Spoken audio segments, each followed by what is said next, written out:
किसी जमाने की बात है।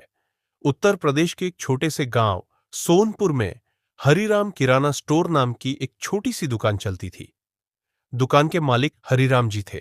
सरल, मेहनती और ईमानदार। उनका सपना था कि बेटा रमेश पढ़ लिख कर बड़ा आदमी बने। लेकिन हालात कुछ और ही इशारा कर रहे थे। रमेश जब 10वीं कक्षा में था, तभी पिता की तबीयत बिगड़ गई। दुकान चलाने वाला कोई नहीं था। पढ़ाई छोड़कर रमेश को दुकान संभालनी पड़ी। दिन भर ग्राहकों से जूझना, सामान का हिसाब रखना और उधार के झगड़े सुलझाना, यही उसकी दिनचर्या बन गई। पर रमेश के भीतर कुछ अलग था। वह खाली समय में पुराने अखबारों से बिजनेस की खबरें पढ़ता, यूट्यूब पर सफल उद्यमियों के इंटरव्यू देखता। उसे समझ आने लगा कि टेक्नोलॉजी आने वाले समय की कुंजी है। एक दिन गांव के ही एक रिश्तेदार शहर से आए। उन्होंने रमेश को दिखाया कि अब किराना ऑर्डर करने के लिए लोग मोबाइल ऐप्स का इस्तेमाल कर रहे हैं। रमेश के दिमाग में जैसे बिजली सी चमकी। अगर शहर में लोग मोबाइल से सामान मंगवा सकते हैं, तो गांव में क्यों नहीं? यह विचार उसके दिमाग में गूंजता रहा। रमेश ने पहला काम किया। खुद का एक व्हाट्सएप बिजनेस अकाउंट बनाया और दुकान के ग्राहकों को जोड़ना शुरू किया। उसने एक ब्रोशर छपवाया, अब किराना घर बैठे मंगवाइए, सिर्फ व्हाट्सएप कीजिए। धीरे धीरे लोग उसे मैसेज करने लगे। रमेश ने अपना सारा जमा पैसा एक सेकंड हैंड स्कूटर खरीदने में लगाया, ताकि वह डिलीवरी कर सके। उसने दुकान के एक पुराने लड़के को डिलीवरी बॉय रख लिया। अब रमेश हर दिन एक छोटा सा ऑर्डर शीट बनाता और डिलीवरी करता। उसका काम धीरे धीरे बढ़ने लगा। लेकिन असली बदलाव तब आया जब एक कॉलेज छात्रा ने कहा, भैया, आप ये सब चीजें ऑनलाइन क्यों नहीं बेचते? रमेश ने पहली बार ई कॉमर्स शब्द सुना। रमेश ने इंटरनेट पर सर्च किया, कैसे बनाई खुद की website, free e commerce platform, और उसे शॉपिफाई, विक्स और वर्डप्रेस जैसी साइट्स का पता चला। रमेश ने अपने फोन से ही एक बेसिक वेबसाइट बनाई, सोनामार्ट.in। शुरुआत में काफी दिक्कतें आई। वेबसाइट बार बार क्रैश होती, पेमेंट गेटवे काम नहीं करता। लेकिन रमेश ने हार नहीं मानी। हर रात वह यूट्यूब से सीखता, नोट्स बनाता और अगली सुबह ट्राई करता। जल्द ही उसका काम गांव से निकलकर पास के कस्बों में पहुंच गया। रमेश ने अब अपने स्टार्टअप को रजिस्टर किया, विशाल मेगा मार्ट के नाम से। लेकिन उसके पास विस्तार करने के लिए पैसे नहीं थे। एक दिन वह एक स्थानीय व्यापार मेले में गया, जहां उसने अपनी वेबसाइट और सेवा का एक स्टॉल लगाया। वहीं उसकी मुलाकात हुई अवनीश सर से, जो एक एंजल इन्वेस्टर थे। उन्होंने रमेश के जज्बे को पहचाना।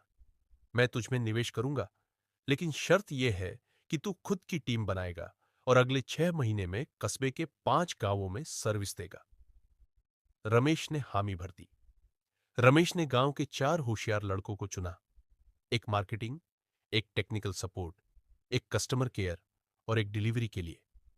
अब काम बढ़ चुका था। हर टीम में जोश था, लेकिन अनुभव की कमी थी। रमेश ने सबको फ्री ऑनलाइन कोर्सेज कराए, डिजिटल मार्केटिंग, बेसिक प्रोग्रामिंग, ग्राहक सेवा।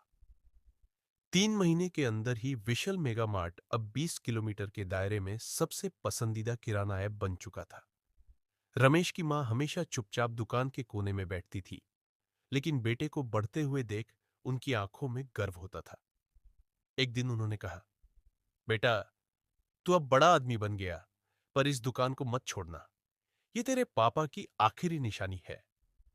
रमेश ने मुस्कुराकर कहा, मां, ये दुकान ही तो मेरा पहला स्कूल था। इसे मैं कभी नहीं छोड़ूंगा।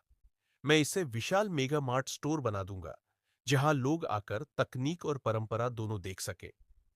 विशाल मेगा मार्ट अब न सिर्फ गांवों में, बल्कि छोटे शहरों तक फैल गया था। रमेश को youth icon award, best rural startup, जिससे कई सम्मान मिले। उसका इंटरव्यू टीवी चैनलों पर आने लगा। एक दिन जब वह दिल्ली में एक कार्यक्रम में गया, तो उसी स्टेज पर खड़ा था जहां एक समय वह टेढ़े मेढ़े इंटरनेट सर्च करता था।